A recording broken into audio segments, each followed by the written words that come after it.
নমস্কার। আমার ছোট, ছোট ভাই বোনেদের আমার এই বং ইজি চ্যানেলে স্বাগত। তোমাদেরকে অনেক, অনেক শুভেচ্ছা ও ভালোবাসা জানাই। তোমাদের যদি এই ভিডিওটি ভালো লেগে থাকে তাহলে অবশ্যই লাইক করে দেবে এবং সাবস্ক্রাইব করে রাখবে। নিচের বেল আইকনটি প্রেস করে দেবে যাতে পরবর্তীতে আসা নতুন ভিডিওগুলি তোমাদের কাছে সবার আগে পৌঁছতে পারে। ভিডিওটি ভালো লাগলে বন্ধুদের সাথে শেয়ার করবে যাতে তারাও উপকৃত হয় এই ভিডিওটি থেকে।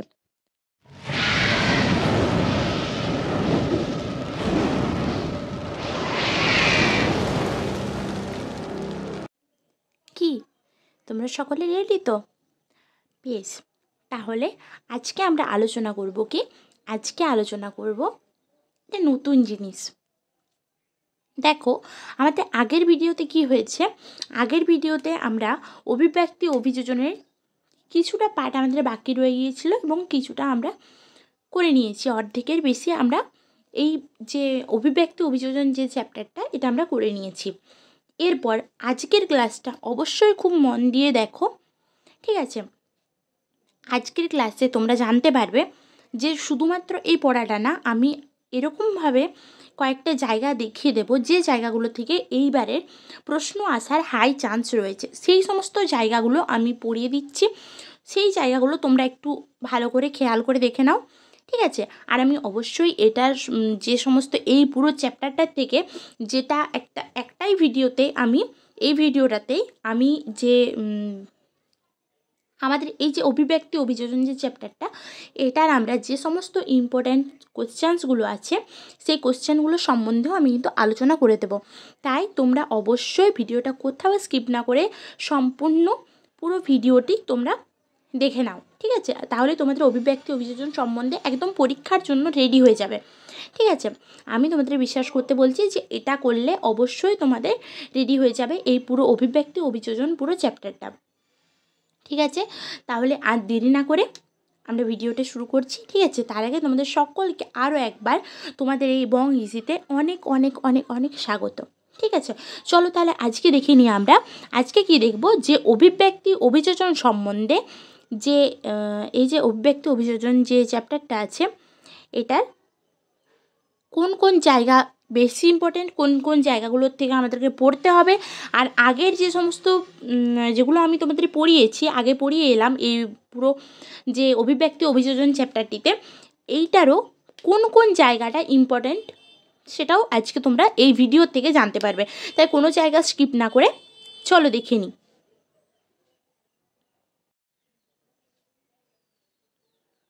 তো চলো আমরা তাহলে আজকে দেখে নিই। আজ আমরা কি সম্বন্ধে দেখব না, এই যে দেখতে পাচ্ছ যে ভেনাস, হৃৎপিণ্ড, এইগুলো জানার বিষয় হিসেবে দেওয়া রয়েছে। দেখো এই যে টপিকগুলো, এই যে জায়গাগুলো রয়েছে, যে মাছেদের হৃৎপিণ্ডের মধ্যে দিয়ে কম অক্সিজেনযুক্ত রক্ত চলাচল করে, ঠিক আছে? এই কারণে মাছেদের হৃৎপিণ্ডকে ভেনাস যে হৃৎপিণ্ড বলে, এরকম কিছু কিছু দেওয়া রয়েছে। এগুলো তোমরা একবার করে, এইটা আমি বলছি যে পরীক্ষার জন্য অতটা ইম্পর্টেন্ট নয় বলে এই জায়গাটা আমি কিন্তু আর পড়াচ্ছি না, ঠিক আছে? তাই এই জায়গা থেকে কখনো সেরকম কোনো প্রশ্ন আসেনি, ঠিক আছে? আশা করা যায় এই বছরে এখান থেকে কোনো প্রশ্ন আসছে না। তবুও তোমরা নিজেরা তোমাদের নাম্বার সিকিওর করে নেওয়ার জন্য জাস্ট একবার রিডিং দিয়ে দেবে, ঠিক আছে? এইটা বা এই যে অংশগুলো, এই জায়গাগুলো কিন্তু তোমরা একবার করে রিডিং দিয়ে দিতেই পারো, ঠিক আছে? এরপর যেটা ইম্পর্টেন্ট এখানের মধ্যে, বেঁচে থাকার কৌশল অভিযোজন, এইটা, ঠিক আছে? বেঁচে থাকার অভিযোজন, বেঁচে থাকার জন্য যে সমস্ত কৌশল করছি অভিযোজন হচ্ছে, এটা সম্বন্ধে তোমরা জানবে। তো এখানে কি সম্বন্ধে তোমরা জানবে? তোমাদেরকে যেটা সম্বন্ধে জানতে হবে সেটা হচ্ছে যে এই যে পায়রার বায়ুথলি, এর কি আছে যে পায়রার বায়ুথলি, রুই মাছের পটকা, এই যে বাকি যে জায়গাগুলো আমি পড়াচ্ছি না, তোমরা কিন্তু এটা ভেবে নিশ্চিন্ত থাকো না যে আমি পড়াইনি বলে এই জায়গাটা পড়বে না। কিন্তু দেখো, আমি যদি এই জায়গাটা কোনোভাবে, হয়তো হতেই পারে আমার ভুলবশত, কিংবা এই বছর চলে এলো এখান থেকে প্রশ্ন, সাধারণত দেয়নি এখান থেকে প্রশ্ন, ঠিক আছে? তাই আমি সেই বেসিসে আমি এই টপিকটা পড়াচ্ছি না, যেহেতু সামনেই তোমাদের মাধ্যমিক, ঠিক আছে? এরপর তোমাদের নাম্বারটা আলটিমেটলি তোমাদেরকে সিকিওর করতে হবে। আমি পড়িয়ে দিচ্ছি, হয়তো তোমরা পরীক্ষাতে যদি কোনোটা এই জায়গা থেকে যদি হয়তো চলে এলো, তোমরা পেলে না এই জায়গার থেকে, এই জায়গাটা যেহেতু আমি পড়ালাম না বলে, তোমরা আমাকে বলবে ঠিক আছে, কমেন্টে তোমরা বলো, আমি বলছি না কোনো অসুবিধা আছে, কিন্তু আমি একটা কথাই বলছি, নাম্বারটা তো তোমাদের বলো, সেটা তোমাদের তাই আমি বলবো যে তোমাদের নাম্বারে অন্য কিছু কোনো জিনিসকে মানে আমি বলবো হস্তক্ষেপ করতে দিও না, ঠিক আছে? তাই তোমরা অবশ্যই একবার করে জাস্ট রিডিংটা দিয়ে নাও, তবে এইগুলোতে খুব একটা বেশি জোর দিও না, ঠিক আছে? তাহলে কি হবে, তাহলে তোমরা যে মেন টপিক, যেটা মেন পড়া, সেটাই তোমরা ফোকাস করতে পারবে খুব ভালোভাবে, ঠিক আছে? তাই চলো তাহলে আর আমি কিছু না বলে এরপর আমি তোমাদের এই যে আমি এই পায়রার বায়ুথলির থেকে এখানে কিন্তু আমি পড়াতে তোমাদের শুরু করছি, ঠিক আছে? তো দেখো কি বলছে পায়রার বায়ুথলি।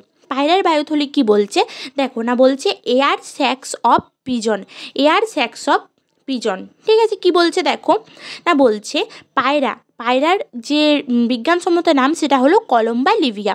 পক্ষী শ্রেণীর অন্তর্গত খেচর প্রাণী। এরা বায়ুতে ওড়ার জন্য এদের বিভিন্ন অভিযোজন কৌশল লক্ষ্য করা যায়। পায়রার একটি উল্লেখযোগ্য অভিযোজন বৈশিষ্ট্য হলো পায়রার বায়ুথলি। পায়রার ফুসফুসের সঙ্গে 9টি বায়ুথলি বা এয়ার স্যাক যুক্ত থাকে। এটা কিন্তু খুব ইম্পর্টেন্ট প্রশ্ন যে পায়রার ফুসফুসের সঙ্গে কয়টি বায়ুথলি বা এয়ার স্যাক রয়েছে। তাহলে কতগুলো রয়েছে না 9টি রয়েছে। এটা খুব ইম্পর্টেন্ট জায়গা, ঠিক আছে? তারপর কি বলবে না, কি দেওয়া আছে দেখো, যে বায়ুথলি বায়ুপূর্ণ থাকায় পায়রার দেহকে হালকা করে এবং উড্ডয়নকালে অক্সিজেন সরবরাহ করে, এই কারণে পায়রা সহজে ক্লান্ত হয় না।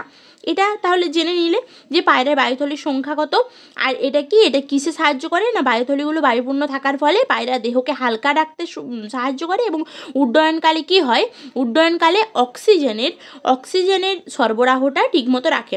দেখো এই ছবিটাতে দেখো এখানে দেওয়া রয়েছে ফুসফুস, শ্বাসনালী এবং বায়ুথলিগুলো, এগুলো হচ্ছে ওর বায়ুথলি, ঠিক আছে? তোমরা যখন যদি বড় প্রশ্ন এখান থেকে আসে না, কিন্তু যদি কোনো প্রশ্ন দেওয়া থাকে 2 অথবা 3 নাম্বারের, 2 নাম্বারের যে সমস্ত প্রশ্নগুলো থাকবে, ঠিক আছে, 2 নাম্বারের প্রশ্নগুলো, সেই প্রশ্নগুলো কি করবে, সাইডে ছোট্ট করে একটা ছবি দিয়ে দেবে। তাতে যদি এইটা কোনোভাবে থেকে থাকে তাহলে এই ছবিটাও দিয়ে দিতে পারো তোমরা, ঠিক আছে? দেখো এটা হচ্ছে শ্বাসনালী, ফুসফুস, এটা এইভাবে উল্টে দেখানো হয়েছে। দেখো এটা সাইড দিকে দেখতে পাচ্ছি, এটা উপর থেকে দেখছি আমরা, ঠিক আছে? এটা হচ্ছে বায়ুথলি, এটা ফুসফুস, এটা তো বললাম। এরপর দেখো এর পরের যেটা আমাদেরকে দেখতে হবে, দেখো এরপর যেটা দেখবো আমরা, যে সুন্দরী আছে লবণ সহনের জন্য কি হচ্ছে অভিযোজন, ফিজিওলজিক্যাল, এগুলো হচ্ছে শারীরবৃত্তীয় প্রক্রিয়া। দেখো কি বলছে অভিযোজন, এগুলোর মধ্যে কি হচ্ছে দেখো, সুন্দরী গাছ সুন্দরবন অঞ্চলের ভিজে কর্দমাক্ত এবং লবণাক্ত মাটিতে জন্মায়, এই কারণে লবণাম্ব উদ্ভিদ বা হ্যালোফাইট বলা হয় এদেরকে। আর কি বলছে, শ্বাসমূল, সুন্দরী গাছের মূল মাটির গভীরে প্রবেশ করে না, মাটির অল্প নিচে বিস্তৃত থাকে। সুন্দরবনের লবণাক্ত মাটিতে অক্সিজেন সরবরাহটা কম হওয়ার জন্য কিছু শাখা প্রশাখা মূল অভিকর্ষের যে বিপরীতে মাটির উপরে উঠে এসে শ্বাসমূল বা নিউমেটোফোর গঠন করেছে, ঠিক আছে? এই মূলে অসংখ্য শ্বাসরন্ধ্র থাকে, এই রন্ধ্রের সাহায্যে গাছ বায়ু থেকে অক্সিজেন শোষণ করে। এরপর কি বলছে দেখো, যে অতিরিক্ত লবণ মোচন, এই জায়গাটা কিন্তু ইম্পর্ট্যান্ট। দেখো আমি এই জায়গাটা দাগ দিয়ে কেন রেখেছি, এই জায়গাটা তোমাদের বোঝানোর জন্য যে এই জায়গাটা ইম্পর্ট্যান্ট। দেখো কি বলছে, এটা কিন্তু অবশ্যই খুব ভালো করে খেয়াল করো। দেখো কি বলছে, যে অতিরিক্ত লবণ মোচনে কি বলছে, সুন্দরী গাছ মূল দ্বারা লবণাক্ত জল পরিশ্রুত করে এবং অতিরিক্ত লবণকে ত্যাগ করে। সুন্দরী গাছ তার মূল দ্বারা লবণাক্ত জলটাকে পরিশ্রুত করে, ফিল্টার করে নিয়ে অতিরিক্ত যে লবণ সেটাকে ত্যাগ করে দেয়। সুন্দরী গাছের পাতায় অবস্থিত যে লবণ গ্রন্থির মাধ্যমে জলের সঙ্গে গৃহীত অতিরিক্ত লবণকে সে ত্যাগ করে। সুন্দরী গাছ কিছু পরিমাণ অতিরিক্ত লবণ পাতা ও বাকলে জমা করে রাখে। কি করে, যে কিছু পরিমাণ অতিরিক্ত লবণটাকে পাতা আর বাকলে জমা করে রেখে দেয়। পাতা ও বাকল মোচনের মাধ্যমে সে লবণটা ত্যাগ করে। তোমরা তো সকলেই জানো যে পাতা আর এই যে বাকল এগুলো মোচন হয়। এরপর দেখো আরেকটা ইম্পর্টেন্ট টপিক যেটা আছে, সেটা হলো উটের অতিরিক্ত জল ক্ষয় সহনের ক্ষমতা।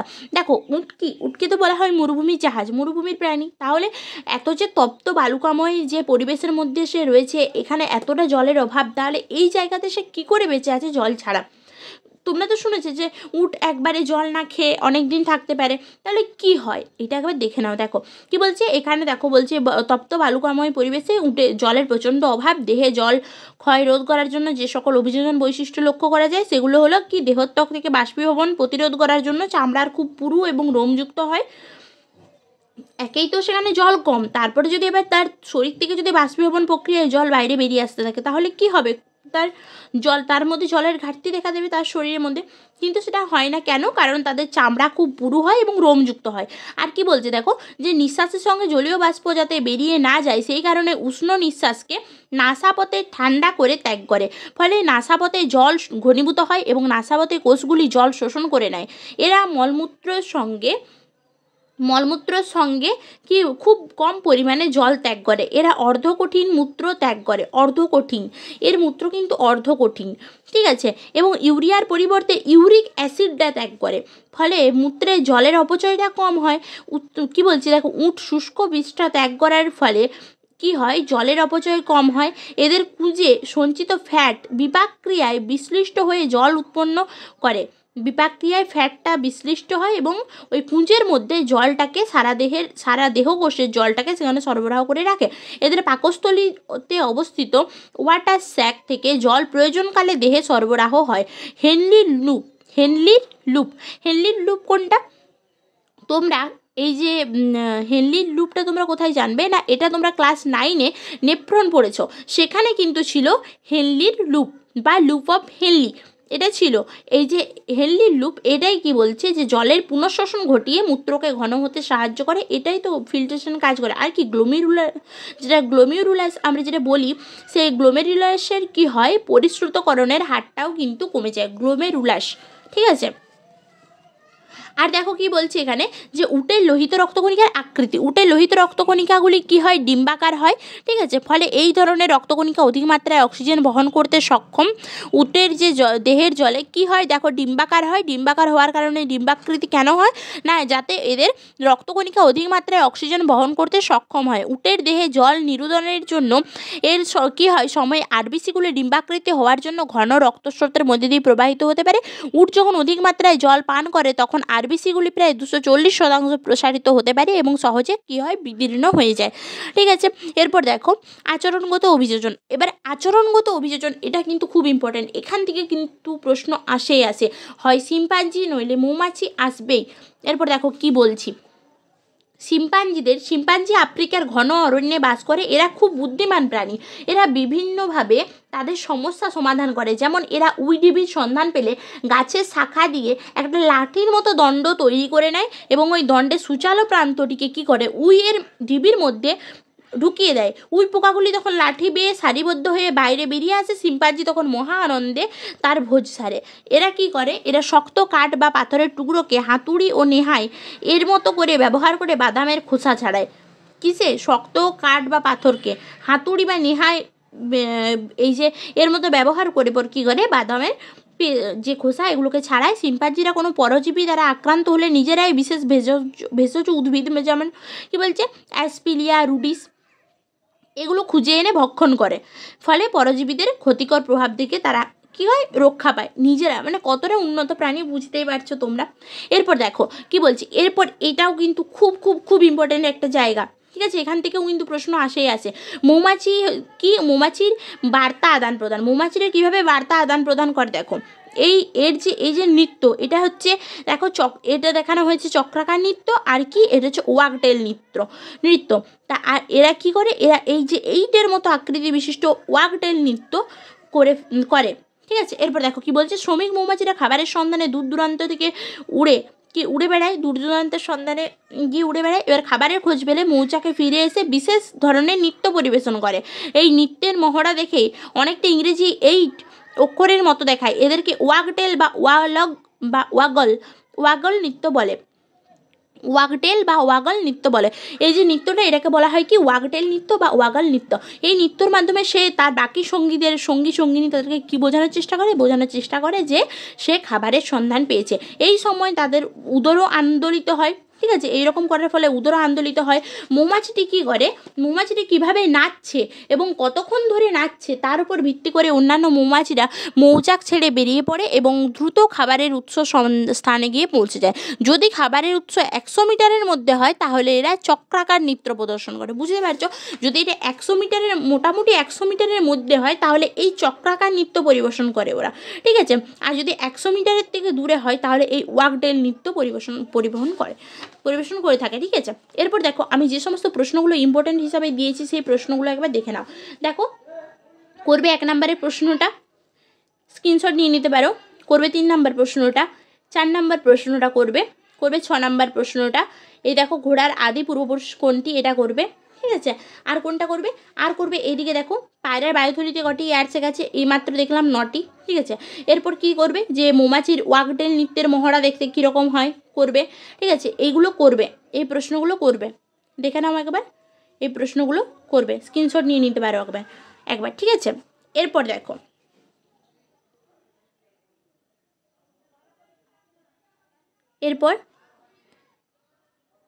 এরপর এইদিকে দেখো কি রয়েছে, এদিকে রয়েছে রাসায়নিক বিবর্তনবাদ কার মতবাদ, প্রথম জীবন সৃষ্টি হয়েছিল কোথায়, আর করবে কুমিরের হৃৎপিণ্ডের প্রকোষ্ঠের সংখ্যা নিচের কোন প্রয়োজনে মৌমাছি ওয়াগল নৃত্য করে তা স্থির করে, এটা অবশ্যই করবে, এটা খুব ইম্পর্টেন্ট প্রশ্ন, এটা কিন্তু প্রায় 2-3 বারের মতো এসেইছে।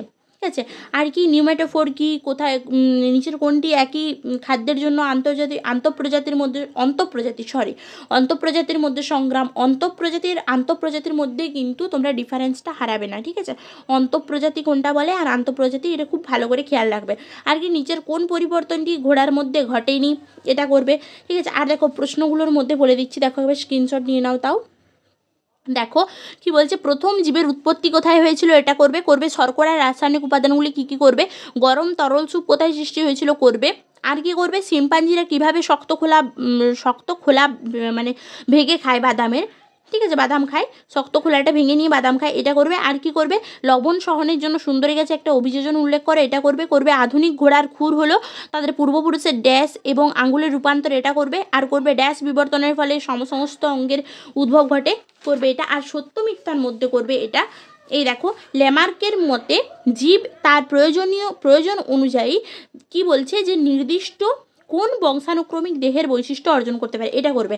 আর দেখো 2 নম্বরের প্রশ্ন বলতে করবে ডারউইনবাদের 2টি ত্রুটি উল্লেখ করো, ঘোড়ার জীবাশ্ম থেকে কিভাবে আধুনিক ঘোড়ার উৎপত্তি হয়েছে তার রেখাচিত্রের সাহায্যে দেখাও, এটা করবে। সুন্দরী গাছ তার কীভাবে দেহের অতিরিক্ত লবণ কীভাবে রচিত করে, এটা করবে। আর করবে বাতাসে ওড়ার জন্য পায়রার বায়ুথলি যে ভূমিকা পালন করে, এটা।